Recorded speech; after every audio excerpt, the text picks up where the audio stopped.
Hey, welcome everybody to MacYak number 74. Hello. Hope you guys can hear us. I am your host today, the very handsome Greg Thompson. No. So, I'm Steve. Obviously, Greg is not feeling too well, so we wish him to recover and be back with us shortly. Of course we do. Yeah, sure.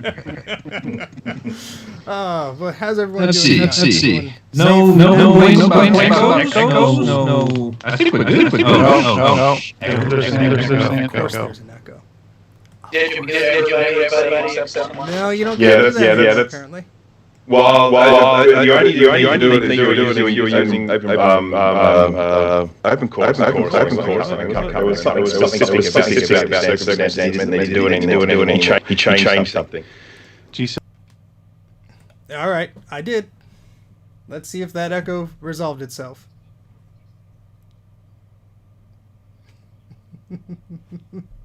We are testing.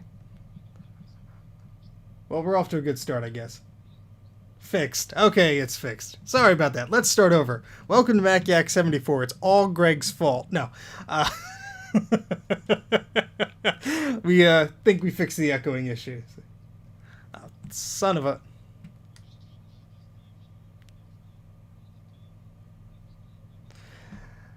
Now we can't hear anyone at all. PF Chang, by the way. Freaking All right, awesome. so I'm going to turn you all on one at a time. Ooh. Well, not that, Tell not my that wife. way. Enable your audio streams, let's just say that. So Matt says it's all good, no echo. So Rocky and Jay, you're on. If you want to start. Hello. Apologies, folks. We'll get this sorted. The wind tunnel back up. What the heck? One guy says there's no echo. One guy says there's still echo. Yeah. Okay. Echo. No echo. All right, so There's an echo? It's back. Okay, so So- what did you miss Oh, with? there's an echo. So I can hear I it. just have one of the guests on, so that should be for everybody. So let's just start from now. Everyone say something. See if it works. Hello. This is Jay. This is Steve. This is Rocky. G'day from down under. G'day from Ohio. Jay, you sound like a freaky deaky Dutch right now. All right, let's see if that worked. Let us know in the chat if that works, if you can hear everybody right. still, if we're all a bunch of Okay. crazies. GT says fixed. Fixed. Okay. All right. Sweet. So, we are back in business, hopefully. So, welcome to this this lovely podcast that is MacYak. And we could just pretend like the past 3 minutes didn't happen. So, welcome. Hopefully everybody is happy and healthy this evening. And what have you guys been up to so far this week? iPhone adventures. To put it lightly. More of the same, really. I mean, I was talking to my dad yesterday. I said, when's the last time I mowed the lawn? Oh, it's like a month ago. No, I think it's just 3 days ago. It all starts feeling like the same. 3 days, month, same thing. So, yeah. What about you, Rocky? I've been working my ass off. Sounds like a good week. And Grudy, how many parts for your truck have you purchased? I've lost count. A whole new truck. A whole new truck. Basically, I have a whole new truck now, yeah. Everything but the windows. Oh, was Got that everything on, the spinners, The the spinners. everything Who the is hell on, and you're puts going to take it spinners for a on ride, trucks and the whole transmission will fall out or something. I'm hoping that's not That's a gonna true happen, Rocky mod right there. There you go. but- Yeah. How about you, Bruce? Did you bleed yet? You know he Did I bleed? You know he did. Yeah, did you bleed on your He's car shown yet? photos. Oh, yeah. No, It's then it all really is a healed Rocky up mod. now, but yeah. How are you doing down there, Bruce? Doing great. Yeah. Things are certainly a lot calmer out here than they are over there. Yes. So, it's having a great time over here. Yeah, Working I hard. As for me, I was I've just got thinking. a bunch of crap in my basement now, but that's for later. So, You've had a bunch of crap in your basement since the well, start. there's been a fluctuation, let's just say. Yeah. How many splinters do you have, Steve? I removed them all, but I had quite a few. I still More have- importantly, still have how the many- scar here. How many useless video cameras do you have Oh, now? more than I could shake a stick at, that's for sure. And that was before all of this. By the Careful way, about shaking sticks. I was just thinking, Bruce, isn't it getting close to winter down there? Yeah, it is winter. I Is think it? you guys have welcomed summer, haven't you? I think. Yeah. I Getting have close. not welcomed it at all.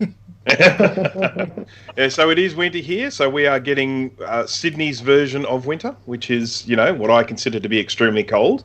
And then other people from cold parts of the world laugh at me. How cold is that? How cold is it? Well, at the moment, it's. I'm going to have to do some quick conversions here, aren't I? You say to Oh, Celsius, just I'll saying convert it. Celsius. It's right this very minute. It's 11 degrees Celsius. So 51, 52. Well, with all which all is this huge. number crunching, Bloody That's freak. spring weather. That's spring weather. Yeah, that's a T-shirt. all right. Well, hope you're ready, Jay, because this is your first topic here. So, I just started eating dinner. well, all right, we'll skip ahead to something else. Oh wait, that's your topic No. too. I'll do it. I'll just be off cam because you don't want to see me stuffing my Oh, face. I think the audience wants to, but No, they don't.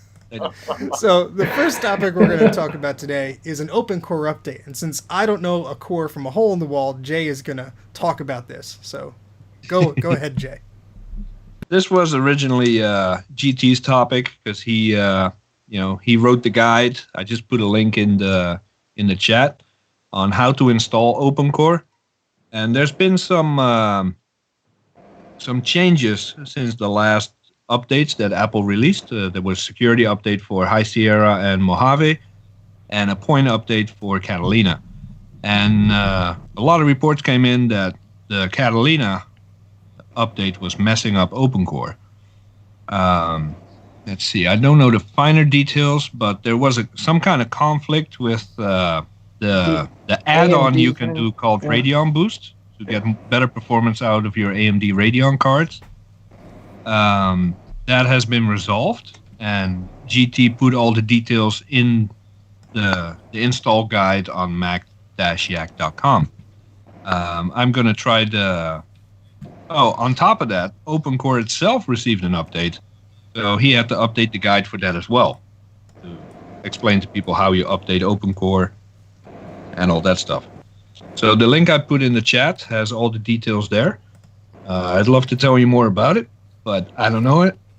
I don't know more about it because I still have to do the update myself. I'm on Mojave. It's considerably easier on Mojave than it is on Catalina. But all the details are on the website. So the whole point of this open core stuff is just to allow you to get a boot screen. Is that it, or am I missing something else? That's what it's most popular for. It also allows you to install add-ons like Radeon Boost, which gives your graphics card better performance. It allows for hardware encoding that Apple kind of blocks on purpose, and OpenCore gives you the H.264 encoding and other stuff as well. The list of benefits is long, Okay. and I don't even know the half of it because I'm too scared to play with it myself before GT does a write-up on it. But it's pretty good stuff. If you have I have an RX 580, which is natively supported by macOS, but I don't have hardware encoding in Final Cut Pro and stuff like that. With OpenCore and Radeon Boost, I do, and for me, Fancy. it's a pretty basic card if you compare it to all the high-end stuff out there. But even I can tell a significant boost in power when it comes to Final Cut Pro and stuff. GT says it can also allow you to install updates without the patcher. There you go. Expert is Good to know. Cool. That's interesting because I have a Radeon card too. So I assume it. I have it's a definitely 560. worth trying out. As the article mentions, test it out on a clone drive, not your main system, just to see the process, get familiar with it, and then try it on your main drive, and voila! I love having a boot screen again. Yeah. Yeah, I can I imagine think I that will would be do that. useful. Mm-hmm. So Jay, I know the next topic is you. Do you want us to skip around so you could finish your meal there? If you please could, that would be fantastic. Well, we're not going to because you said please. So, Well, too bad. so I'm going to talk like this. all right. So Why don't we talk about topic 4? That's one we can all get in on. You read my mind, Bruce. So, the next topic here, we're going to talk about do's and don'ts while cleaning your Mac or your Apple product. That's topic 3. That's 3. Well, we're gonna pretend you didn't see that because they were labeled in a different number on what I was provided. So, Steve. there we go. All right, so this is an interesting one. So this company Anker, who produces accessories and cables and such, has developed. Well, developed is a strong word, but has created and sold a $99 gold-plated, 24-karat gold-plated USB-C to Lightning cable. And I'll put the link in the description there so you can see this Mac Rumors article about it, where they actually received one and they did a bit of a test on it, I guess. And my question is, why would anybody buy this thing? I mean, sure, it has a lifetime warranty. You didn't put an order in? I put my order in last night. Sure, it has a lifetime warranty, but a lot of cables for a tenth of the price also do. So, is it just me, or is there like some, I understand maybe getting a fancy case for your phone or getting, whatever to show the status symbol of, hey, look, I have the fancy case on a fancy phone. But who's gonna see your charger? That's who's gonna see that? Again, you will. You're gonna know. You see, you're gonna it's know. a product for people who have stupid amounts of money and no idea what to do with it. Oh my goodness! So they'll have a people market, that but have no idea we have Patreon pages. That's what we have to do. I mean, I guess it comes down to if you got a gold-plated phone case, you have the gold-plated cable to match. I mean, it just Hey, It does just make sense when you put it like that. Now Jay's ordering 10 of them, so that's. I just to me a cable is a cable. This goes back to those debates about the monster cables and how better they are and all this stuff, and so it's a gold-plated. It's not the cable itself. It's the fixture, right? Like this part is gold-plated, not the whole thing. Yeah. I'm gonna say, and you can have gold flakes coming off everywhere. Yeah, And stick in your pocket. It's just the looks. That's really it. That's I don't know what to tell you. I mean, obviously we are not procurers of such fine cables that we are begging for this. But if it's like any iPhone cable that I've used, after a few months, the threading will start to go on it or whatever, and I'll have to replace it with another one. Now, these braided cables supposedly last longer, and for $99 you do get a lifetime warranty, but like we said, you could get other cables with a lifetime warranty for a tenth of the price. Yeah, there you go. Rocky has one right there. So No, Charlie. Does Charlie, this cable Anchor make is my not a data sponsorship. transfers go faster? no, this is not a sponsorship. This is the opposite. This is a public shaming. I mean, okay, maybe it's smart business sense. People who buy the top tier iPhone have a stupid amount of money to spend, and you know what? Maybe this is a good business 101 thing of we're going to offer something silly, and we'll see how many people buy something silly. And all it cost us was to retool some of our cable machines a little bit. Well, I've never even heard of the GT brand until said this cable came out. That I Am Rich app for the original Oh, iPhone. yes. The little diamond to the jewel or whatever that was. Yeah. Matt has a good idea. Buy a $10 cable and send the $90 to Jay to support the electric cost of the XR Yes, cluster. there we go. There you go. I like the way Matt's Matt got it. thinks. Yes. Yeah, that would pay for what, like 5 minutes of operation? About 30 seconds. Yeah, I mean, I have a USB hub by Anker, and I haven't had any problems. Actually, I did have a problem. The power supply failed, and they replaced it. So they seem to be a pretty good company, but I mean, it's not like the gold plating is going to help your phone charge faster or anything like that. It's purely a cosmetic. Well, I hear good stuff about Anchor. I don't have any of their products, but I don't hear any, until now, nothing negative about it. Yeah, so I think it's just a silly thing. I mean... Yeah. It's probably just something to get them in the news, a bit of brand awareness. It worked. It's a charge cable for the Kardashians. No, they're going to want the diamond plated model. Ooh. Oh, well. Yes. I think that's on back Yeah. order. I can't imagine gold plated is enough for the Kardashians. Oh boy. I mean, I'm just trying to think of have you ever seen other cables out there from other companies that have tried to do similar silly things like this? Just curious. This is the first I've heard. So I personally haven't, but I've never kept an eye on it. I just use the Apple cables. They last a few weeks, they break. I buy another one. They last a few weeks, they break. I buy another one. I've been buying these cables for a while that have kind of a metal mesh thing around the outside, which means that they last really, really well. And particularly, like if you have them in the car or something like that, where they get knocked around a fair bit and they're in and out of the phone all the time. And they've been really, really good. And you do pay a premium for those cables, but they last. Well, I haven't had any of them break on me. They flex better. Yeah. Well, who has the technology licensed for those cables? Is it Apple? Is it Intel? well, it's Because whoever sells these cables has to make, at the very least, make back that licensing fee that they're paying to one of the two. Yeah, because Apple has that Made for iPod program. So I'm pretty sure how it works, and correct me if I'm wrong, because I haven't read about this in a while, but I'm pretty sure they pay Apple to purchase the chipset or whatever that goes into the end of the cable, and that's how they certify it's made for iPhone or whatnot. Vaguely, that's what I recall that being. So I think it's everybody's. Jake is saying gold-plated cables are big in the audio world, and I've heard that too. But this is the pins are regular copper. Yeah, That's right. Yeah, this is a digital signal. There's no analog coming It's out of here. nearly pointless to gold-plated. Yeah, this is just for show. I could understand the argument in an analog world. Trust me, but. These ones and zeros ain't gonna make much of a difference if it's one color or the next color metal. So in audio they don't make. I could. Am I to understand that none of you have any plans of buying this cable? Well, Jay, if you're gonna sponsor, I'll take 10. Yeah, I will too.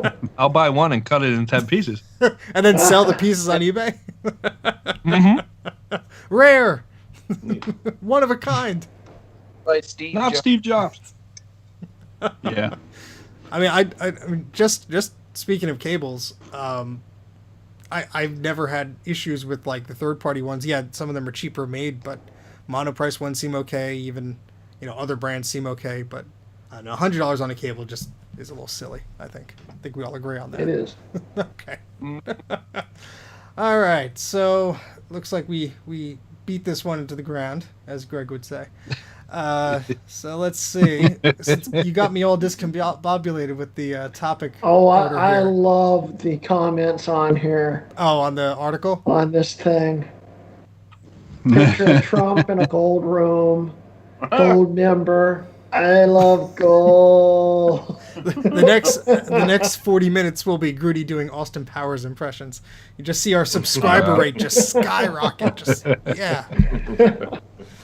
All right. So what topic shall we go to next, Jay? Are you ready, or you want to sit out? I'm not ready All yet. right, so I'm eating so fast. It's giving me a stomachache. But I'm much almost are you done. We'll go to the other topic 4. That's actually topic 3. Starving kids in China. All right, so this next topic here, if I could click the thingy correctly, there we go. So we're going to talk about cleaning your Mac. So do's and don'ts, and we're talking about the physical cleaning, not Clean My Mac the app or cleaning off software or garbage like that. We're talking about physical cleaning, wiping things down, making sure things don't look like they've come out of an e-waste center. Something that I know a little bit about. So what are your do's and don'ts? How do you clean your screen, your cases, your keyboards, your mice? What chemicals you use, what not to use? I'd love to hear opinions. I really don't do much other than getting one of those lint-free microfiber cloths and doing the screen once in a while. But, for vintage Macs, I could give some tips later on. But let's go around the horn and see who has some ideas here. Don't wash it in the dishwasher. Yeah, don't pour water water on it, and don't put it in the dishwasher. You just get an industrial dishwasher. See someone put one of the brand new Mac Pros in. Oh, get it clean. Yeah, no, don't do that. If you ever want to see the comment thread just go crazy on the Facebook groups, is just talk about putting a computer board into the dishwasher and bang. Yeah. Whoa. Look, come all the. That gives me an idea for a video, Bruce. to get attention. Not good attention, but attention. Yeah. Let's see here. Make sure there's no power going to it before you do an alcohol soak. That's a good idea. Oh, No yeah. zappity zaps. By the way, Dana, I'm What's a big that? boy. I eat big bowls of food. Yeah. Who's a part of the Clean Plate Club there? Oh, PF Chang, I'll clean that plate off. The plate will be part of the meal. You just eat the whole thing. We've got a comment in the thread. Don't use acetone on plastic nor nail polish remover. Okay. Now, You can if you want to watch it melt. I mean, this It's not beneficial. Is that there's a product here. I mean, you probably got it there as well, called Goof Off, and it's designed for removing stickers and stuff like I've that. used But it is that. basically just pure acetone, and of course that's fine for certain applications. But if you're looking at the old beige Macs that have that little sort of ripply surface on it, that very fine microtexture on them, and if you hit those with a bit of acetone, that will just go smooth. Yep. So what product was that not a called good again, idea. Bruce? Goof Goof Off. Off. Okay, so Goo Gone is one I've used. I haven't used that one, but okay. I'm pretty sure that's just the American No, I think counterpart. it's- I think Goo different, Gone Goo Gone uses It's acetone. orange oil. Yeah, it's the orange. Yeah, because my hands smelled like orange for hours afterwards. That's when I was cleaning off that box that I got shipped with all the stickers on it. Yeah, that's used like a good. I only used like a tablespoon of it. That stuff, but. I mean, I You use, don't want to use use like a acetone. surface spray for if I've got like a vintage Mac that's pretty grubby, I'll use just sort of like a kitchen surface spray type thing, as long as it's not too difficult. But you can't use that on, say, for example, on a where they have the printed name of the product on the front of the computer, or with the little colourful Apple logo. If you get that, go over that a bit hard with the surface spray, you'll just lose the printing and the colour. I figured But for that the out rest the of hard way. Ooh. Yeah.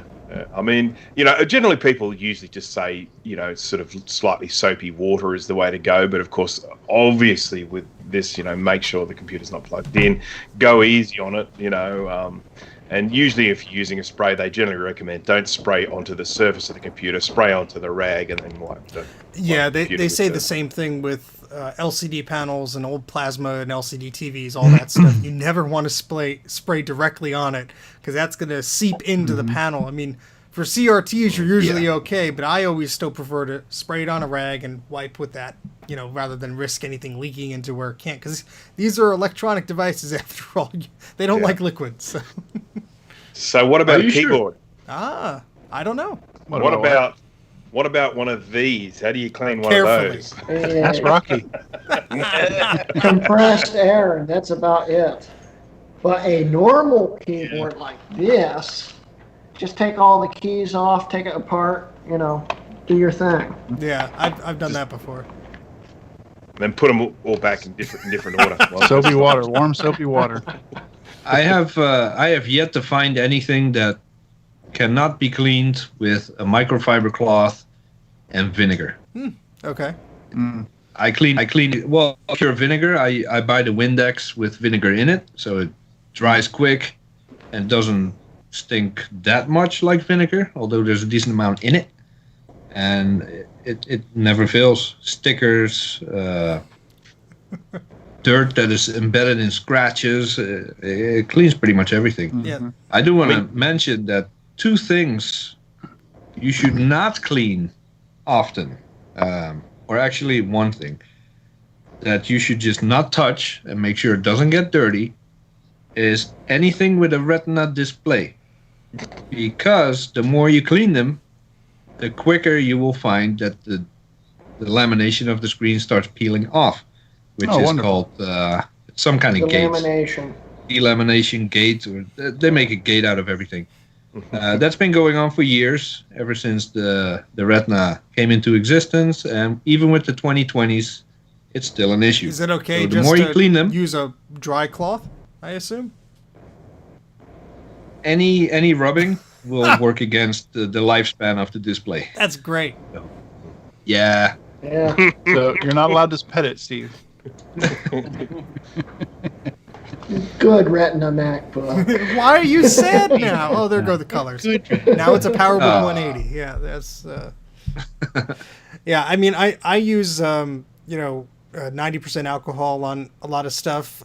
I'll just put it on a paper towel or whatever. There's this what is it? The Apple 14 AV display or whatever it was. I have this display that's quite uncommon, but it was dirty as anything, and it took a while to scrub it. But the problem is anything of that age that's Apple tends to have brittle plastic. So I was cleaning the speaker grill and I heard a crack. Thankfully, the speaker grill just sunk in a few millimeters. Nothing too horrible. But especially with the old Apple stuff, you want to be very careful how much power you put into your scrubbing motion, because it may look clean, but then that piece of plastic will snap off, and you can clean it as much as you want. You're not getting that plastic back on. So that's something you got to be aware of, especially anything that has been mistreated or, there's different arguments about has it been in the sun so long or been exposed to this or that and it's become more brittle. But I think just everything these days of that vintage tends to be brittle. So just be careful, no matter what. Can I make a little detour from the current subject? No. Yes. Well, too bad. I'm gonna.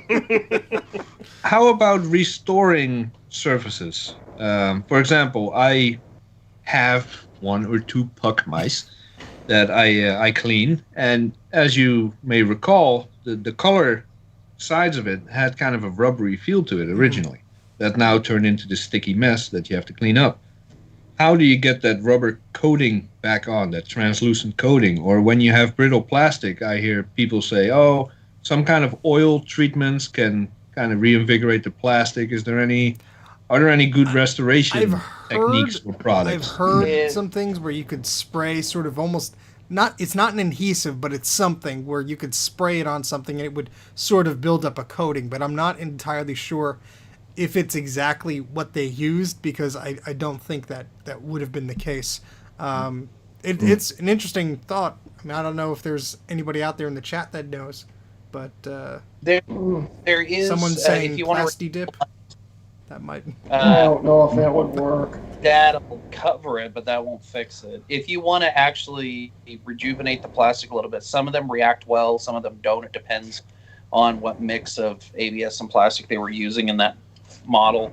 But you can actually get the exterior car plastic revitalizer. Okay. And it's designed to do that. And it works on some of them, but not all of them. You just kind of got to try it and see if it works. But I've used it on a few Macs, and it has brought them back. Just remember, a lot of plastic revitalizing stuff is made out of linseed oil, and it's extremely flammable. Ooh. That'll make your puck mess go fast. It can spontaneously I combust. thought I had a tangerine. Oh, wait, it's on fire. Now it's really tangerine. Oh, boy. All right. Now, One thing I noticed. Oh, go ahead, Rocky. I mean, you're right. I'll go after you. I've picked up computers in the past from schools and universities and other places where they will write on it with a permanent marker. Oh, yeah. And the only thing that I really have any luck getting that off, by and large, I use either water and vinegar or soapy water. But on that, you have to use alcohol. That's the only thing I have that can take that off without ruining the surface. Have you tried a flamethrower? No, I mean, The thing vinegar is- is acidic, so you would need to wash that off afterwards, I assume. Yeah. The thing is, with using alcohol, if you're trying to get it off of, for instance, an iMac G4, it had a matte spray paint basically on it. And I made this mistake once trying to get the Sharpie off of it. If you scrubbed it too hard with alcohol, it took it clean off, and you just had a smooth finish after. That's the iMac G4 you said? Okay, Yeah. So I won't do that to mine. That Yeah, might be don't the use same or rubbing similar alcohol material with as that. the puck sides. So Might be. what would you suggest to clean iMac G4 then, Greg, if I just want to get some dirt and dust off of it? Soapy water, that's about all you can use. Otherwise, you mess up the finish. It's good to know. Steve I happens to have 15 of them Yes. Yeah. No, I think 4 or 5. I had a customer come in relatively recently who had this is just slightly off topic, I do apologize, but he had a portable Mac that was from a school, and rather than just writing on it with a permanent marker, they'd actually engraved the name of the school into the back of it. which is a very common thing, certainly out here anyway. I mean, like a lot of the computers that come in have some sort of engraving on them. And obviously with that, there's really nothing you can do. There's nothing you can do to ever restore that. Because as I say, it's got that micro texture on the plastic. So no matter what you do, you're never going to get that finish back. But the interesting thing about this customer of mine that came in, he was saying that he really doesn't mind the engraving because it's sort of a preservation of the history of that particular computer. Yeah, So it's a nice sort of attitude to have. You know, that's the life the computer lived, and you know, having the engraving there is still just a reflection of that. So that's interesting. Good. I've seen there was a video. I think it was when the first iMac came out. When I was doing research for the iMac video I did, there was a promotional video that Apple did for the first iMac. And it shows a school getting them, and then it shows a teacher with what looked like a soldering iron or whatever it was, engraving initials onto the side of the iMac. And I'm like, no, it's brand new, don't do that. Oh, boy. Yeah. Speaking of, I wanted to just sort of mention on the cleaning, I have actually cleaned one of these before using sort of like a surface spray and a sort of like a microfiber cloth. But I left it out for a good 24 hours to make sure it was absolutely totally dry before plugging it in again, and I didn't have any problems with it. Because as we all know, with those particular keyboards, I mean, you just need to say water a little bit loudly around them and they stuff up. Just so susceptible to, you know, I mean, you sort of, if you spill a drink on them, they're gone, absolutely gone. So, yeah. Now, one thing for like the Power Mac G4s, the Power Mac G3s, the blue and white, and other ones with that shiny finish or glossy, clear, translucent finish on them. One thing I have found that helps them, I will clean them up real good as much as I can with the usual cluster of things. And then there's a product made by Turtle Wax. It's called Ice and Blue. It's a synthetic wax. I will put that on there and wax it, and it brings back the sheen. It'll fill in little micro scratches and stuff. And it works really good. And then it protects it from further scratching and damage to that finish. It does a really good job. That's good to know. Cool. Cool. So just one thing that Steve said about, or I think it was Bruce that said about when you do the engraving and you can't get that back. I actually saw an 8-Bit Guy video where he was repairing an old Atari that had a very similar texture. Now, obviously, they went to great lengths to duplicate it, but they used some sort of resin, and then they kind of laid some sort of textured material on top of it until it dried, peeled it off, and you couldn't tell the difference. But I don't imagine most people have access to that kind of stuff. Or patient enough to do that. Yeah. Yeah. All right, cool. So any other thoughts on that before we move on?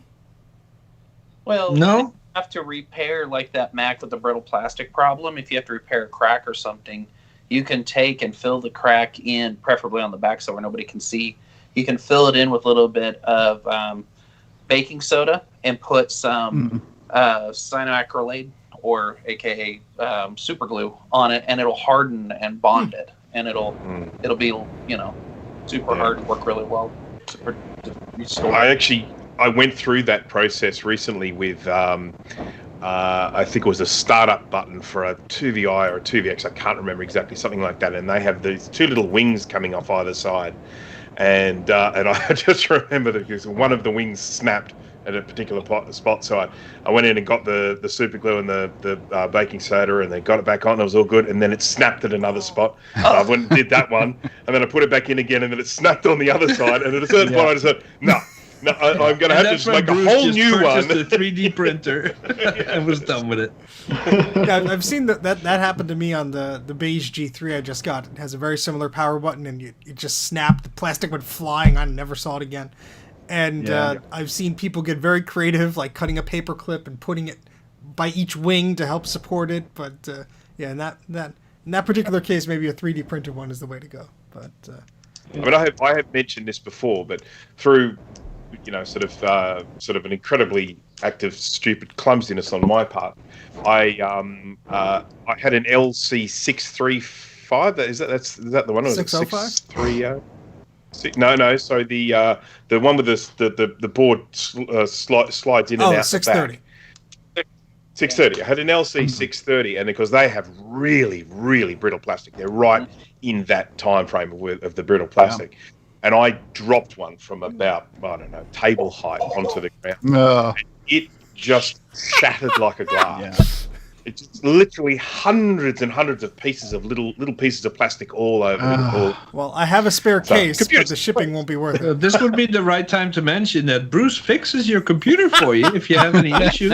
I don't know how many people are going to send it now. He drops his own, but he fixes others. The boards are fine. It's the cases he can't handle. I had to break my own. All right, and with that being said, let's talk about repairing. So, Apple repair and exchange programs. So Jay's going to fill us in on some details here. There's a lot of programs that are out there that a lot of people don't know about. So, Jay, you have some resources for us to learn about? Yes. I put the first, should be showing up right about now. If you own an Apple product, is just one of the pages that should be bookmarked. There we go. Announces repair and exchange programs. Yeah, why didn't that work? You had a space between https://. Oh. Damn it, Bruce. Okay, doesn't matter. You can have a 2013 Mac Pro, and years down the road, Apple finally announces a repair program for the failing graphics cards. So this is not just for current products. It kind of covers the last, 5 years, maybe more sometimes. So that's definitely a page you want to keep an eye on. From 2008 still on there. That's the flimsy metal tip of the ultra compact iPhone charger. Yeah, and there's no expiration date. Which is set good. on that I keep one forgetting either. to bring mine in. The year is 2035, and Steve finally It's still on visits your and- website. You got to get me a newfangled one, but we're all wireless now. Give me the damn adapter. That's. Please record that when it happens. Yeah. I kind of expand. I keep track of that list. Oh wait, hold on. This link is not going to work either. No. Yes, there we go. I keep a mirror of that repair and exchange program list on my website, appleserialnumberinfo.com. Shameless. And if you click at the bottom of that list, you will see for a complete overview, click here. I put expected expiration dates of all those programs behind Okay. in the table. What do you call it? So if you have one of these products, you kind of have an idea like, okay, I should have a few months left to take care of this. I should have a few years left to take care of that. So something worth keeping an eye on as well. Wait, you mean the iBook G3 Logic Board program has ended? Expired yesterday, dude. So I'm sorry. close. Yeah, too late. I texted you, but you were sleeping. And finally, and I know this is all a lot of shameless self-promotion, but I can't help it. No one else is doing it. I put another link in the chat now. Why is there a lot of white space at the bottom of the page, Jay? Gee, I can't comment on that right now. I can. But The way that site was originally set up, the white space is sort of like a quick fix until we go in and It's do a it from the ground up calming again. white background. You know, you get overwhelmed, you just scroll down. It's Yes. bliss. It's a feature. I would just like to say how much it's a feature. Yeah. iPhones. I just want to let everyone know I hate iPhones. Anyway, the last link I put in there, knownappleissues.com, that site will be keeping track of both the officially announced Apple repair programs and all the hardware flaws that should have had a repair program, but Apple kept it on the wraps or kept it internal only. So there's a few issues. For example, the 2016 MacBook Pro had that issue with the display cable. They called it FlexGate. The 13 inches covered.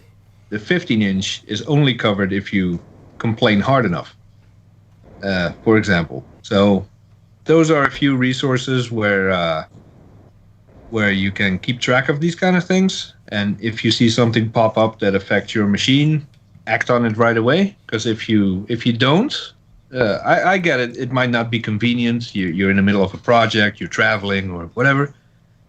But Apple can decide, like, to cancel one of those programs, and then you're out of luck. So and there's a surprising amount of people that don't even know that Apple has this repair and exchange program page going on. And I don't blame them, because they make it hard to find. I mean, it used to be at the very bottom of their website. They used to have, if you go to archive.org and go to apple.com and you just go to, let's say, 2003 or whatever, you would scroll down and there would be a little, right in the footer, it would say, oh, there's a recall for this battery or whatever it was.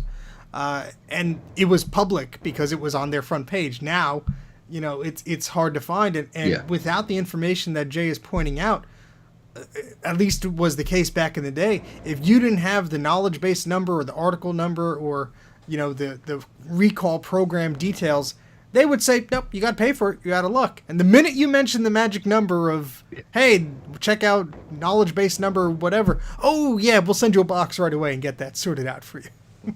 Yeah. I mean, it's interesting. I had quite a different experience with a Mac a long time ago. I had some sort of problem with it. I can't remember. I think it might have been a battery failure or something like that failed with very few charge cycles.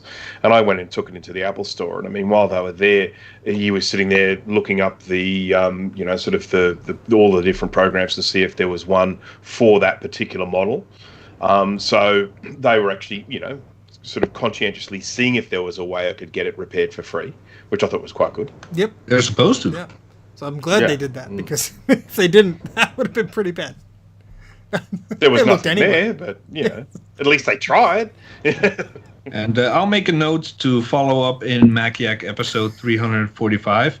When Steve finally takes his adapter to the Apple Store, we're going to see what happens when you go outside of a program scope. Yeah, because what I'm talking about is those little cube iPhone chargers. If you look on the back, the area where the two prongs are, at least the US model, you'll see a little green dot, and that means it's the fixed version. So I have one that's not the fixed version. So apparently I could bring that in, and they'll give me a brand new one. Not that I need a 5-volt charger. Well, maybe I do, but you could. Do you need 80% of the stuff you got? This is an irrelevant topic, Jay. We're not going to go down that road. We'll be here for 8 hours. You know this. But yeah. So my goal with this topic was to just bring some attention to the repair and exchange program. Bookmark it, keep an eye on it, and you might find that I think pretty much every iPhone to date has had a repair program or two on that page. So keep an eye on it, and keep your receipts if you have anything repaired by Apple, because when they release a repair program, they will also usually say, if you've paid for this repair in the past, we will reimburse you. So make sure you keep good records of any repairs that are done by either by Apple or an Apple certified repair center. That's the important thing, because if you go in there and start tinkering around with it yourself, and then all of a sudden there's a repair program, you're going to be out of luck if they find out that you've been in there. So. Yes. Well, this is something that happened to someone that I know of. So they had a laptop that they had cracked the screen of. As a relatively new laptop, and they took it into Apple, and I can't remember, they were going to offer a huge, it was going to be a huge amount of money to get it fixed, and I fixed it for them. I got hold of a replacement screen and I replaced it, and that's all great. But then it's one of the ones with the butterfly keyboard, and they started then having problems with keys not working. Now, I mean, I don't know what ended up happening with it, but at the end of the day, if you then take it to Apple and say this needs to be repaired under the program, sort of for the those butterfly keys, I don't know whether they would open it up and immediately see that the screen had been replaced. I mean, I do pretty tidy work, but I don't know. They got X-ray vision. Well, they take one look at it and go, no, this has been repaired by someone else. And I see that little Post-it note inside that says Bruce was here. Got your little logo staring right back at them. What? What is that? And then, Is of that course- chicken poop? Well, I don't know. And then, of course, you've got that one that's a bit of a joke. This is one that I've sort of talked to Jay about, and it's fairly well known. It's about one of the, I think, 15-inch MacBook Pro models with a GMUX chip that was never soldered onto the board properly. Now, if you then take that to Apple with problems, they acknowledge that there are problems with that. But the way they fixed it was by putting a little piece of rubber on top of that of that chip, in the hope that when it's inside the case, it would press the chip down and make better contact with the solder. And I had a customer come to me with one of those, and he'd had it back and forward from Apple for like about 4 times, and they'd replaced the board and they'd put the little bit of rubber on it, and it still didn't work. And all it needed was to have that chip properly soldered on. That's all. It's taking 2 more seconds at the factory. And it also depends on who is helping you at Apple. You can go in the case of the Mac where the screen was repaired or replaced, and then the keyboard started acting up. And I've seen it. I've seen it. The store I worked at had a very long Genius bar. It was a flagship store, and most of the people came in for appointments, not to buy anything. And it happened. On the left of me is a guy that really wants to help people. On the right of me is a guy and that person walks up to one of them. They either get a new top case, or they say, "Oh, someone was in here, sorry." And it's really up to the person helping you. Oh, yeah. It's kind of unfortunate, but that's the way it works. When you go to an Apple store physically and you want something to be repaired, you have to put on the nicest smile, and just, work your magic there, because I've literally been turned down because I've, looked at the person wrong probably. Oh, yeah. And then, we know you. We know what you're like, Steve. and I got some Go in there making bribes a that were demand. offered, and some things people try to do to get free repairs, and I'll tell you about this offline because I can't even tell you on a live stream, but it's ridiculous what people are willing to do to get something repaired. It's embarrassing. all I know is a female friend of mine went in with my computer claiming it was hers and got it repaired and no problem. So Yeah. the tech was probably very starved for attention. So they were much prettier than I am. So. I would recommend anybody who gets their product serviced keep those receipts, because I took in a 2011 back when that repair program was still active. They replaced the board, and then that model started acting up just outside of the program, but it was within 3 months of it being repaired by them. 90 days. And they repaired. Yeah, the other thing is, like Jay is saying, time is sensitive with these. It cannot only be just because Apple's going to discontinue the program. It could be that the parts aren't available. So my brother had a 2011, what was it, early 15-inch MacBook Pro, the one with the GPU issues. And he had a problem where all of a sudden he got weird lines on the screen and this and that, and it was covered. Now, Apple didn't have the part anymore. So Apple, were searching around for authorized resellers in the area. Turns out that the Micro Center in New York or wherever it was actually had 1 or 2 logic boards left. So they actually were able to schedule the repair through them, and he got it repaired. Not 2 weeks later, they discontinued the program. So it was just perfect timing. I don't know if when he called up Apple, they're like, "Oh, we don't have any parts anymore. Check this box." And, eventually they discontinued it, or if it was just, convenient timing. But, yeah. Well, if you got a Mac that has the official vintage status, 5 years or older, authorized repair shops and authorized resellers are usually the place to go, because the Apple Store won't touch it. Literally will not touch it. They won't even pick it up to look at it, because if they happen to bump it on the desk or something, then they owe you a brand new Mac. Ooh. So, but authorized service providers usually have a lot more stock in older parts. Down, Steve. But if it's obsolete, 7 years or older, then usually even service providers can't help. This LC630 was in perfect condition. What did you guys do to it? You might be all right. Yeah. The retail value is $2,300. Look at this eBay listing. Pull up a certain person's listing. There you go. Yeah. Perfect. All right. So shall we do our fun little game round? Yes. All right. Sure. So it is Ooh. time for Eep and Quack, or whatever the heck we're calling this thing. It doesn't really have Eep a name, and does Quack. it? Eep and Quack. Yep. So Sounds like a comic book. very poorly drawn one. Yes. So Itchy and scratchy. the heck was that? So what we're gonna do is we're going to play this little game. We've done it a few times on the show, so if you're new, just listen up for how this goes.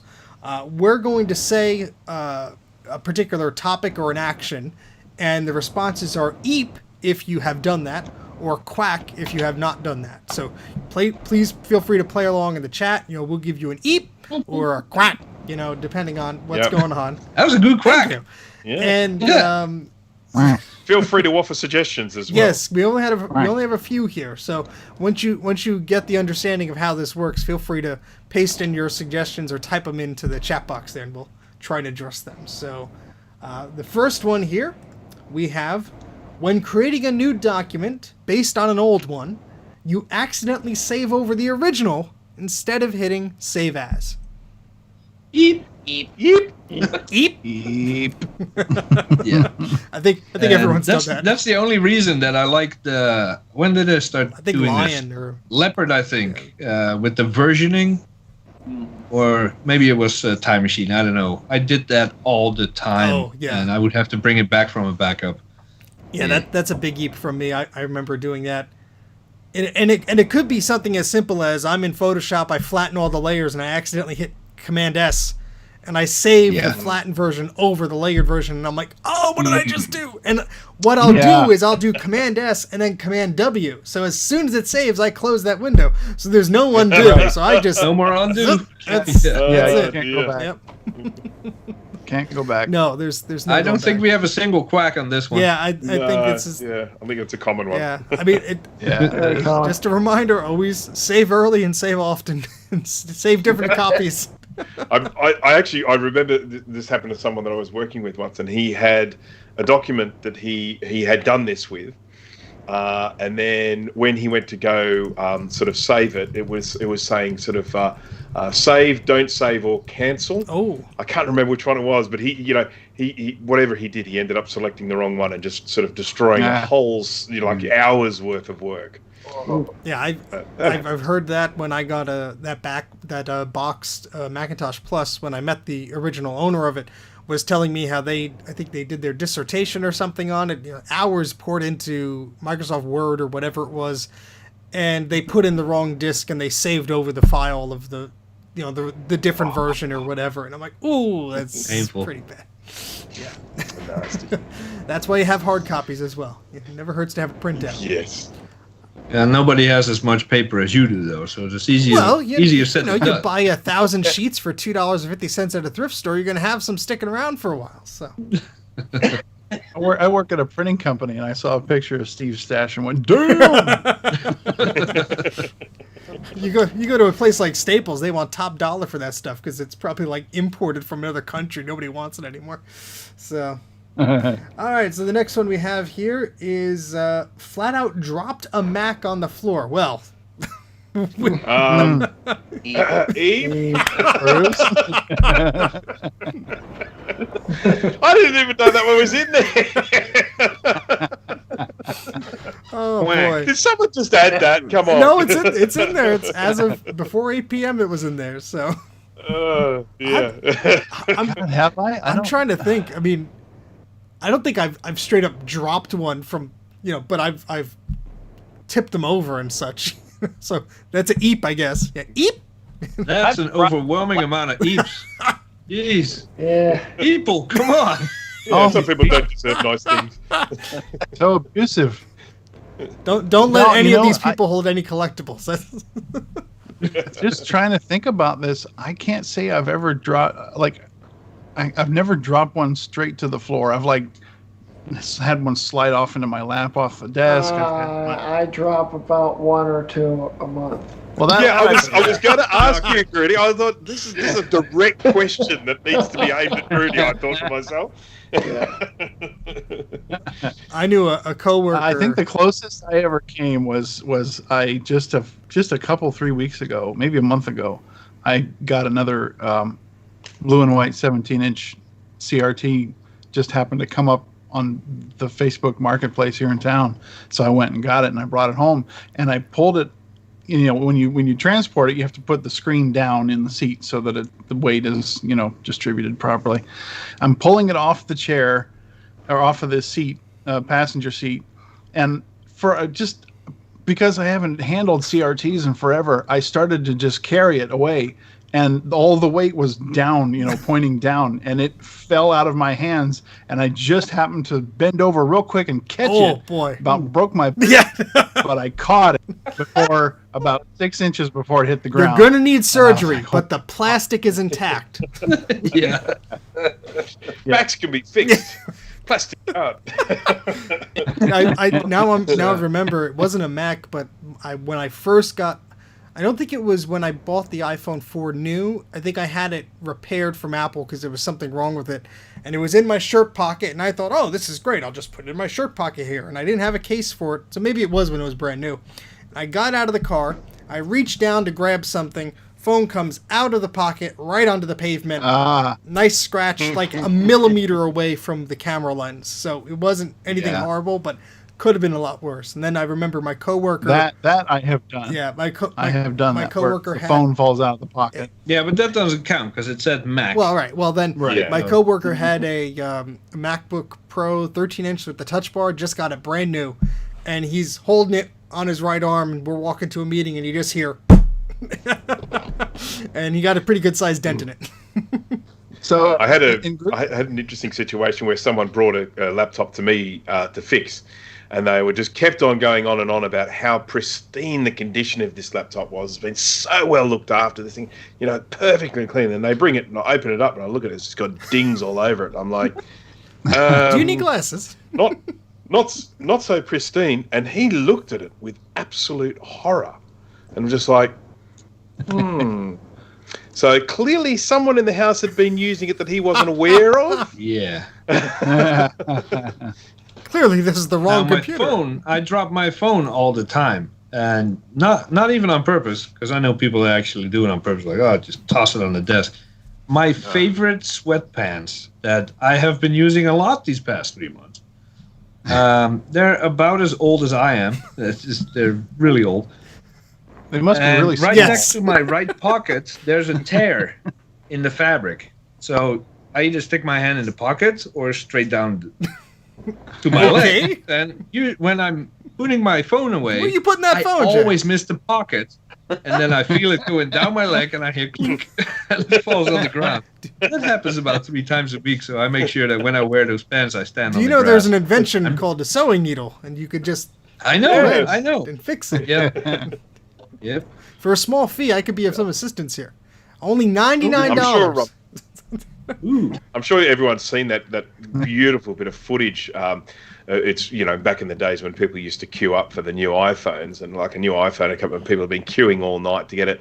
This guy had gone in, he was the first guy out of the Apple store with his phone, and as we all know, those cases are designed to open up very slowly, and he's got a news camera on him, and he just lifts it, and he just tries to pull it a little bit too hard, and as he just gets the top off, the phone just comes straight out and slams straight onto his face. Yeah. I remember Yeah, seeing because they're like sort of almost vacuum sealed. It's like, boom. Yeah, that's right. Yeah. Yeah. And it's- Yeah. And he's trying desperately to hide. Yeah. Oh, it's all fine. It's fine. It's fine. It's okay. It's all right. No worries. There's a giant crack on the screen right in the middle. Would not hold it up again. Yeah. Oh boy. So I think in Grudy's case, it's not how often, but how many have you dropped? Well, the one that got me the most was my world's fastest 2008, late 2008 MacBook. I had gotten it perfect. It was beautiful. Oh no. And I sat it down on my armchair on the arm and bent over to pick something up, and it tipped off. Ooh. I caught it with one hand, but bounced it off the side of the chair when I caught it. Put a giant dent in the bottom of it. Killed me. Greg, and tell me if this is too soon, but a decent amount of your Macs have seen some airtime, haven't they? Yeah. Yeah. Yeah. Yeah. Yeah. I'll take the pressure off you, Grudy. So I had a black MacBook 2007 model, and an original iPad, and so I had the laptop open, and I put the iPad face up on the keyboard. Well, I forgot I put the iPad there, and I went to close the MacBook, and as I'm closing it, I realized the iPad's there, so I stop. Well, unfortunately, it was at the edge of a table, so the MacBook starts to fall, and so does the iPad. And so what happened is the old original iPads have a metal bezel around the side, and I got a nice little scratch on the LCD screen for the MacBook, and I think it scratched some of the soft plastic on the MacBook as well. So that was a very proud moment of mine. I had an iPad sitting on the end of a bed once, and then I sat down on the bed, and I'm an incredibly trim and light person, but on this particular day, my weight just came down, and it just made the iPad just go fly up in the air, straight over and then onto the screen. Great big crack right down the middle. Lovely. What do they call that when they put the big inflatable thing out in the water, and somebody jumps on one end and another person gets launched? Yeah. What do they call that? There's a name for that. Stupid. Outdoor activities. Yeah. Okay, we have one more here. Anybody who has suggestions, it's not too late to put one in the chat. But the last one we have here, everyone I think is going to give an eep, but we'll see. So the last one we have here is: have you checked out Mike's Mac Shack channel and signed up for his giveaway of an iBook G4? Eep. Quack. I've advertised it on my channel. Well, then you're good I enough. have too. I've checked. Actually, I I don't must need retract another my one. EEP. You must read. Of course, I checked out his channel, but I did not sign up because I do not want another PowerBook or iBook or MacBook or any kind of book. Well, I'm in the same. But I put the link in the chat. Okay, because I was about to do that, but I'm in the same boat. It was my iBook, so I don't need it. So Yeah, like what if you win? You get it back. So what am I gonna do with this? I don't want this. I don't want this. Oh, we lose Bruce. He must have muted himself for a minute, but all right. Maybe it was his testing client. Yes. Hopefully he's not dropping any computers. Okay, so that was our game round here. And I think we are on to our history for today. So let me open that up here. So we have a bit of history for today. So not particularly today, but this month. So the Apple II went on sale this month. So actually it was June 10th in 1977 for a whopping $1,298. And that is about $5,400 with inflation, I believe. But that Apple II line, it kept going even when the Macintosh was out. And an iteration of the Apple II lasted until 1993, and that was the 2E card that was inside of the Macintosh LC. So that just gives you a little bit of a history there. I know some of us have played around with Apple IIs. I know Mike would talk about Apple IIs forever if he was here. So Yep. we will keep him in our hearts. But yeah, they're pretty nifty machines, and it's amazing to me to see even on these Facebook groups that people are still powering them up. They're getting Ethernet or Wi-Fi adapters for them, and they're doing all sorts of creative stuff with it. I mean, you've seen some of the posts. Now, how many of you guys grew up with actual Apple II models in the classroom? I had an Apple II. And in the house. I did too. Like, okay, because I know, like when Bruce and I were probably growing up, that they were pretty prevalent in elementary or later, early school years or later school years. I think our first showed up sometime around 6th grade for me. What's that? I said, you act like you guys are older than Jay and I.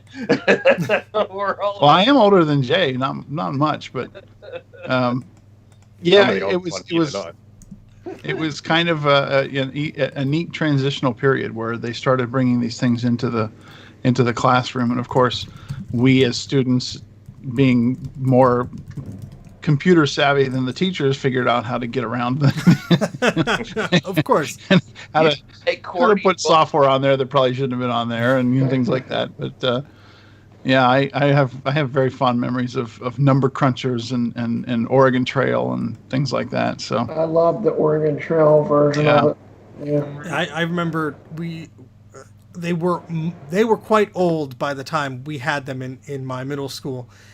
So this was 6th grade, I believe. But I don't know how, but I ended up teaming up with the science teacher to help set them up in the classroom. So they must have got these from the basement or elsewhere in the school where nobody wanted them. And so there was just a stack of Apple IIs with the hardwired floppy drives internal, and you root the metal case floppy drives outside. And some were color, some were black and white, so all the kids would fight over getting a color one, And we had a few 2GSs, but most of them were 2Es. And I just remember one of the, there was I think a day where the teacher announced that the computers were all set up, and one of the kids raised their hands and was like, "Could we go on AOL on that?" And I had to be like, "No." But yeah, they were old when we had them. But I mean, for games, they worked fine. We were playing, Oregon Trail. We were playing. There was a typing game. It wasn't maybe speaking, but it was similar to that. Number munchers, all that fun stuff. Board is what it was. What'd you say? What's it? QWERTY. It was QWERTY. That was the name of the. Oh yeah. Oh, okay. Yep.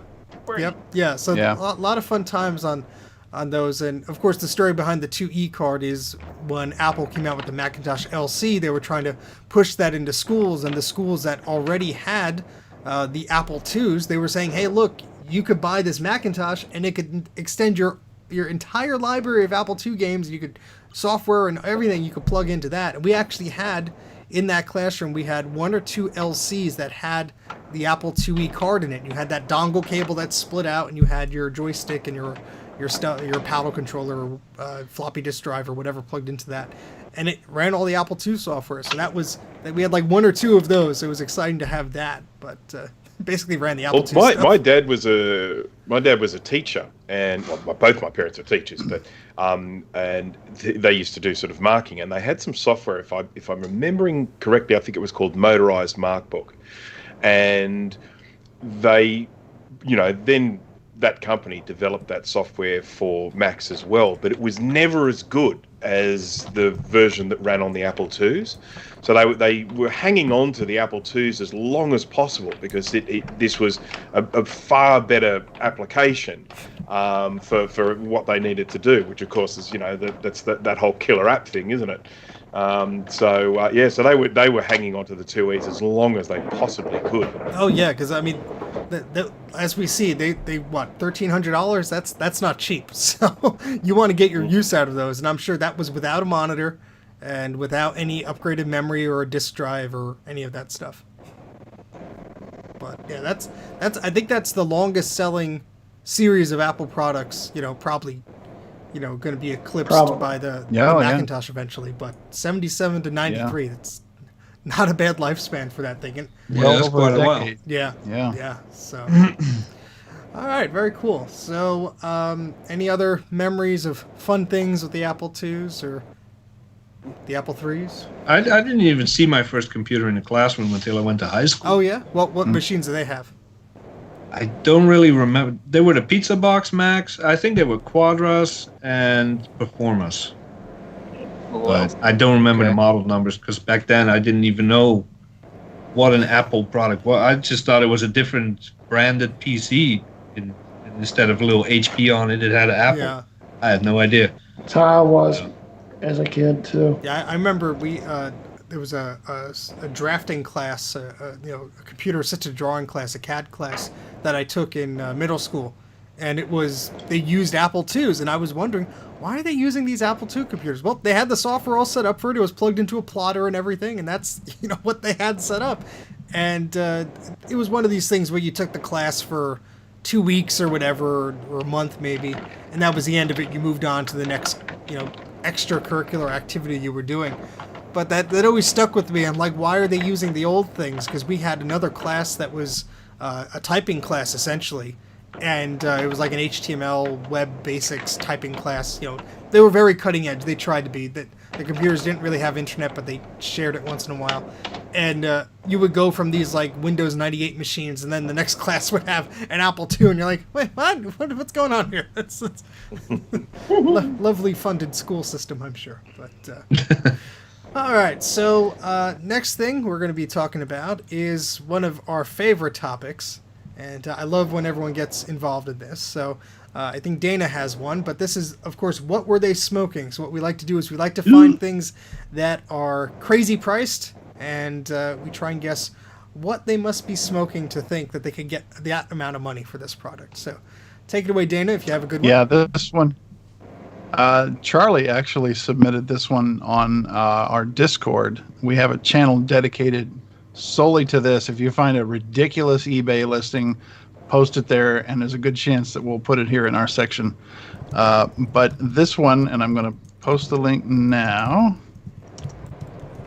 I don't know if that'll work. Yeah, it looks like it worked. It worked.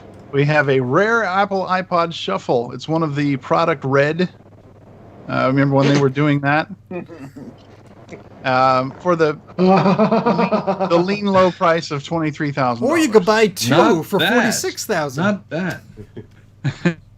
And there's two available. Yeah, you can. He might cut Free your shipping? deal. They won't ship it to considering the Australia. shipping is free. Oh, it's free shipping, isn't it? They won't ship to Australia, so Free shipping. I missed Well, that. if you look at this guy's other products, there's must be something going on here, because he has some other iPods here that are $1,000 or whatever. So what makes this one $23,000? Absolutely nothing. I mean, he Rare? has Absolutely a sealed third generation iPod for $2,000, a Christmas special 2 GB shuffle for only $2,000. I mean, when you compare it to the $23,000, that's a bundle. You could buy all these before you reach up to that. Wow. Is the here's- seller's name happen to be No, this is something different. J.E.? No. This is someone. No, different. this is a little outrageous even for Mr. Goldfinger. Yeah, Uh, I mean, he has a this- lot of nice he's looking also iPods, got- but not for that price. Yeah, Oh He's my got what God, looks I'd like the want some original. of these, but not for these prices. no, Grudy. No, yeah, he is. I see an iPod Mini, I Ooh. see an iPod Video, I see an iPod Touch, an iPod U2, and some of the got nanos in the shuffle. he's I got see a- one of these Yeah, the third Yeah. gen. Yeah, $2,000. still sealed in the box. And he doesn't even have a make offer button. So he just knows No. he's crazy. No, wait, I'm sorry. He knows what he Yeah. has. That's The classic 20 gig one, he's got a buy it now for $20,000. So oh, what a there you bargain. go. There's your deal. Here's a set of 8 shuffles for just $11,995. Yeah. I mean, I Bargain. don't know about you, but I find iPod shuffles at thrift stores for like $10 max, and they're a little beat up, but hey, And even that's steep yeah, for a shuffle. that's true. Someone will just give them to you. Yeah, I mean, if I do have another one here. oh yes, let's see And it. I think we've publicly shamed this person before, but I doubt very much they've heard us. This is a guy, I believe he's in Texas. He takes clamshells and turns them into absolute Oh, monstrosities. this guy, there's a special place in hell for somebody like This this. is gonna hurt, isn't it? On my way home. And, Don't look at it, Jay. Oh, not that guy. Oh God! The background story of this guy is he customizes them. Right. He's an artist, and you're Oh. paying for his artwork. One of those. Right. Okay, but he also sells them as special editions and tries to Right. make it sound like it was a special edition from Apple to Yeah, trick and you. then he'll throw in what he calls gifts, and he'll put just like a bunch of random software or things that he's probably come across in bulk sales or something, and throws that in there. And But, he has this bad habit of cutting holes in the palm rest. Yeah, Yeah. and like it's ridiculous. I don't know if he did in this one. Yeah, he did. Because he can't be bothered opening them up to get to the hard drive. What is that hole for? So you can swap out the SSD really You quickly. put it Why under the did you keyboard. He doesn't take the time to go in there and do it right. He just cuts a hole in the damn thing. And Look, you can even puts see the stuff out. lines where he in the corner. Yeah. Oh God, this is Yeah. horrible. It's terrible. And say what you will about Mr. Goldman, but he actually commented on this guy one time and Goldfinger. Excuse me, Goldfinger. said, "Yeah, Mr. Goldfinger." Yeah. Commented about this guy in a Facebook thread that I was following the other day, and he says, "I've tried to get through to this guy. He's basically a sociopath." So that's one good thing on Thanks, Jonathan's one- side. Yeah. What- So if Jonathan thinks the guy's a sociopath, then there you go. I'm I mean, lost for words. He was about to blow a fuse. He's you got a Steve, bunch you're not of going to do these. that to one of yours? I mean, no, you got enough. it looks like the back was fine, and then he's like, "Oh, I have this pink spray paint, and I got these circles of paper that my kids cut out. Let me paste the paper on there. Yeah, that looks good. Let's put it on eBay for $1,500. And cut a hole in the damn Very plastic while we're there." I'm surprised he didn't do anything to the yo-yo adapter. Oh yeah, put some glitter on it or something. Well, at least he sells Hey. it with Don't give him with the ideas. Power He Mac sells G3 the- box. He sells the yo-yos for $35. Well, at least he's doing something right. Yeah. I mean, first off, the key lime ones are hard to find as it is. So Yeah. Because you keep buying yes, them all. that's Yeah. one of the problems. But they're not easy to find. I could see if this was a blueberry or tangerine. Look, they made tons of those things, but what is your problem? Yeah. Jeez. Oh, Trina has a very good idea. You should do a reaction video. There you go. Oh boy. That would be nice. That would just give him unwarranted Yeah. attention at this point. That's a good point. Honestly, I kind of like this one. It's from a different seller, and it's not astronomically scary in price, Oh, the one you just put in the chat? but it's done well in my opinion. Okay, One that's in chat. look. If you're gonna do one, just don't ask $1,500 for one. Oh my Exactly. lord! It's kind of neat. That almost Is that supposed to gave me look like a? seizure. What do they? Yeah, there's a call that? famous artist that. The Mondrian. Mondrian, Yes. yeah. You can see the paint. Like he didn't even. Now, see, I don't have as much of a problem with this, but you could see what they were trying to do. You could at least take a step Yeah. back and go, "Oh, they painted Right. it." With the other one, it's like, "Let's add some dots. Done. Let's cut a hole. Done." You know. Okay, Oh my God, he is the same Oh, guy. well. Is it really? He's got two different stores selling So this why stuff. why is this $342 where the other one is $1,500? That is a good So- question. It depends on the backstory for the artwork, Stephen. It's art, man. You can't. All I had to question do was art. scroll down and just see the vomit of HTML to make all those different colors in the eBay description, and I just knew it was the same guy. This is like Angel Fire-esque, ransom letter HTML right here. Oh boy. Yeah, no kidding. All right. I So think here's- Steve here's- is here's my triggered. We need to play some Yes. UT later. Here's my question. I'm looking at the top of the case. Okay, the very first picture. What about it do you think is setting off my perceived The OCD? apple is not centered. Exactly. It looks like it. I don't know why. It just I'm bugs going me. to assume, and maybe I'm wrong here, I'm going to assume that the reason he is painting some of these is to cover up cosmetic cracks and blemishes, because these, while they're quite durable, being as old as they are, they Maybe. get banged up. But, oh, He missed the little Apple logo under the screen. If that's what he's trying to do. well. Those things always If crack eventually. if your intention was to get me aggravated, you did that correctly, Dana, so thank you. Oh, we forgot to ask. We've done like 3 of these. We forgot to What ask. the- what what were they okay, so smoking? for Yeah. the... This guy was obviously smoking paint fumes. Yeah. Yeah. He's straight up for huffing for them. the first one there about the iPod shuffles. I think my personal opinion is, on the first iPods, you used to get the earbuds and you'd have the little black foam things around the earbuds that you'd put on yourselves. I think he was Yeah. smoking that. I don't know what you guys think. Okay. That's very Yeah. plausible. Yeah. I agree. That stuff Because they're- would also rot and get very gummy, so it would be a good thing to smoke for sure. There And you then go. this iBook guy, I mean, maybe some of the art supplies he's using, that's my best guess. Yeah. Oh, boy.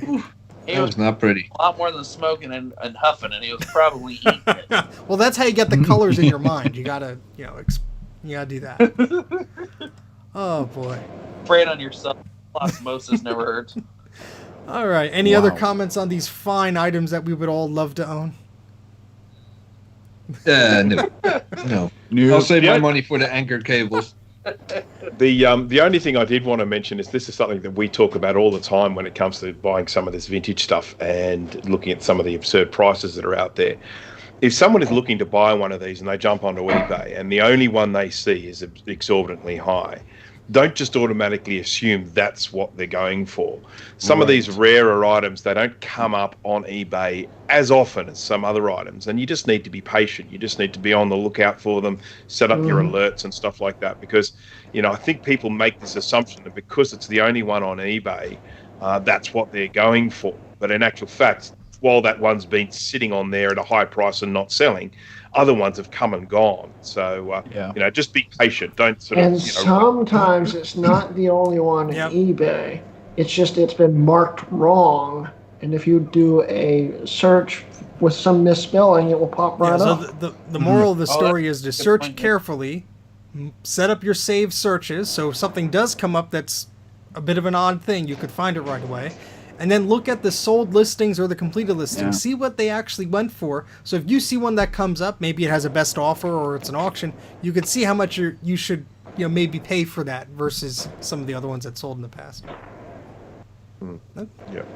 yeah. Gritty let his horse into the house. Yeah. Good horsey. Good horsey. And, you know, along on the lines of those, I'm glad you brought up about the misspellings and stuff. Something I saw when I would go through and look at, let's say, for example, MacBooks to refurbish, I would come across iBooks and, you know, stuff like that that were labeled MacBooks when they didn't know what the heck they were. Yeah. They just saw an Apple Mhm. logo on a laptop. They're like, oh, Yeah, you see iBooks that are labeled as MacBooks and vice versa. I've even seen some late model MacBooks called PowerBooks in descriptions before. And, you know, it's like maybe they just don't know. Probably they just don't know. But Usually they don't know. yeah.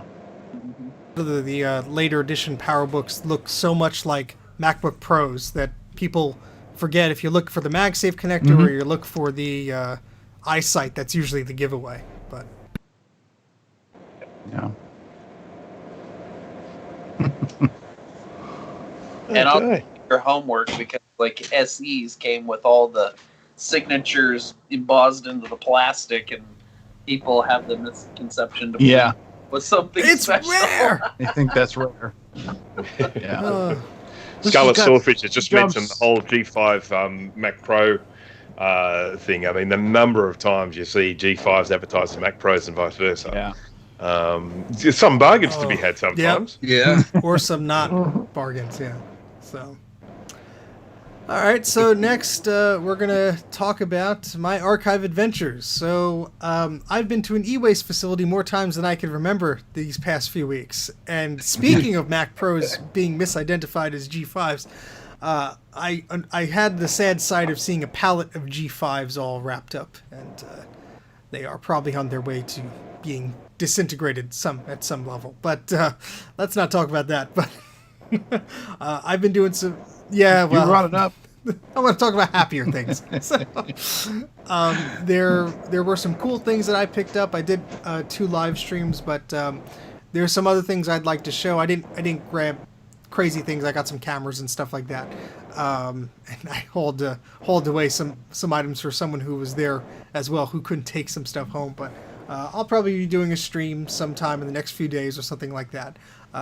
Nothing really too crazy, but I didn't pick up this stuff, but there was some cool Commodore stuff like new in the box that somebody picked up that I thought was cool. And Wow. yeah, so some VIC-20 stuff, some all-in-one things that were pretty cool.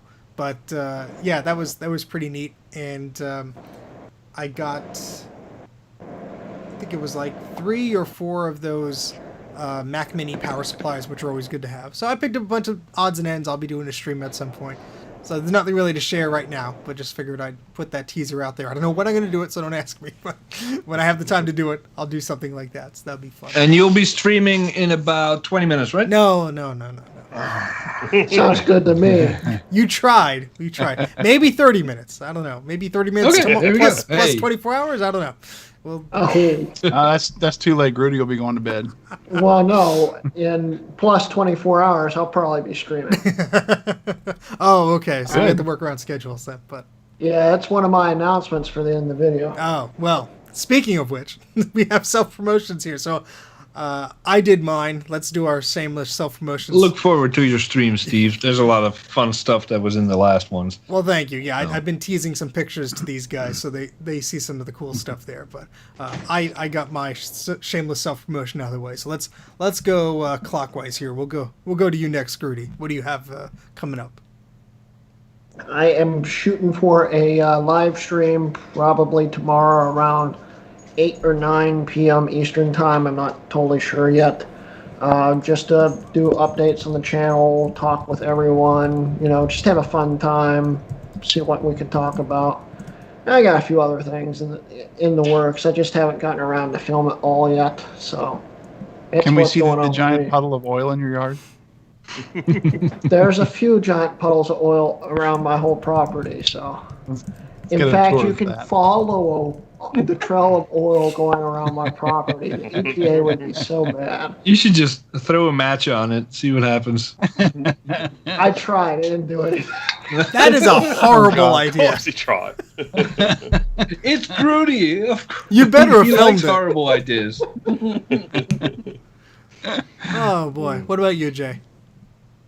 Well, my schedule just blew wide open. So I have an iMac that needs a new hard drive.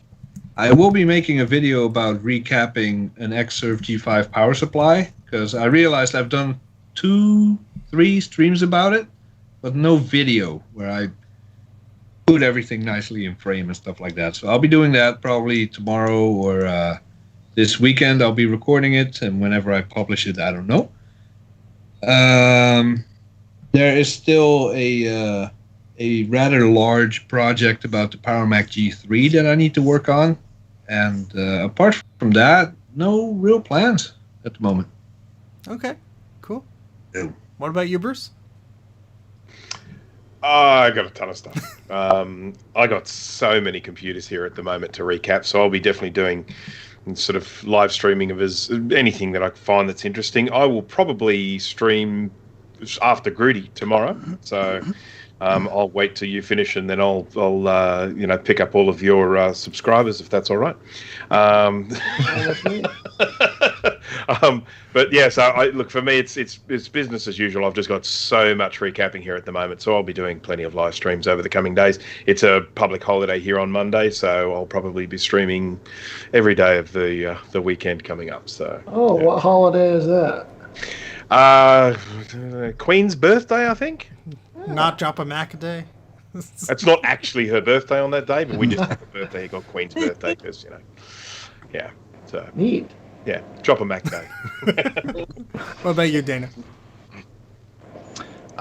Long term, I am getting scheduled to get my flooring done in the basement. Finally, they came and did the measurement. Now they're revising the estimate, and so once that's done, I'll be putting basically all of my Macs in the basement instead of my new office to be, and I get the office done. But short term, I just noticed we are at 701 subscribers. Ooh!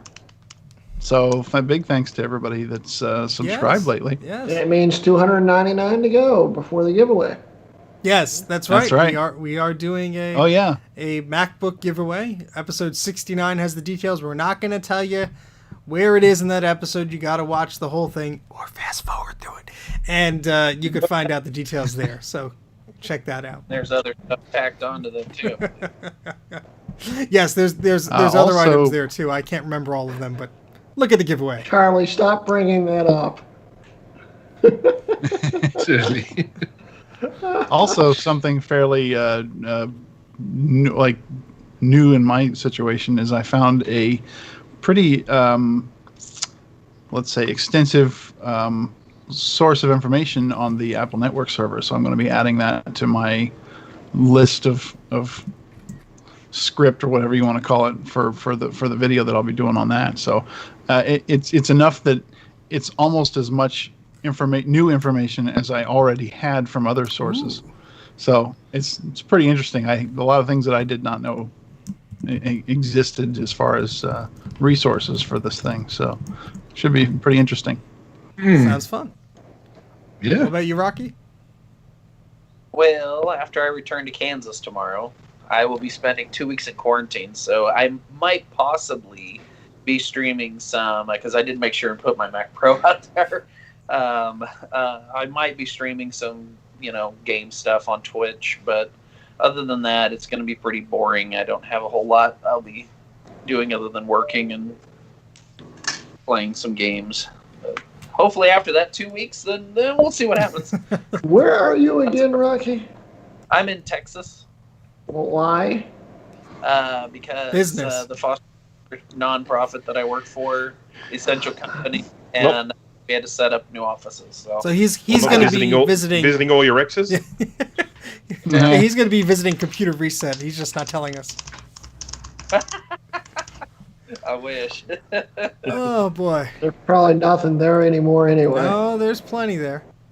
They're cleaning up apparently. So I'm on their Facebook. Really? Group. Yep. Here's that. You got to tell me. I'll try to zip by there. I still have some extra space in the back of the vehicle. From what I understand, they have not opened public yet, but their cleaning efforts look nice. But anyway, so that about brings us to the end of our stream today. So if you would like to carry on the conversation with or without us afterwards, please check out our Discord channel.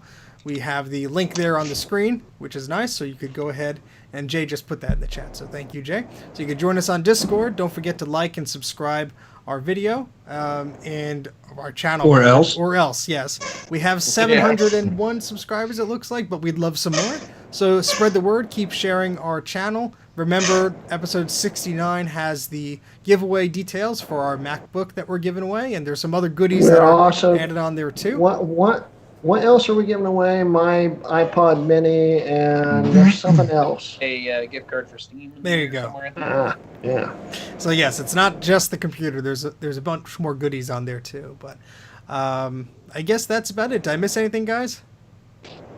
That about sums it up. Cool. Yeah. All right. Well, see you guys later. Thank you for joining us, and I guess we'll see you on the next stream. So like, subscribe, share our stuff, follow us on Twitter, all that jazz. So see you guys later. Have a good night. See you, folks. Bye. Bye-bye. Bye, guys.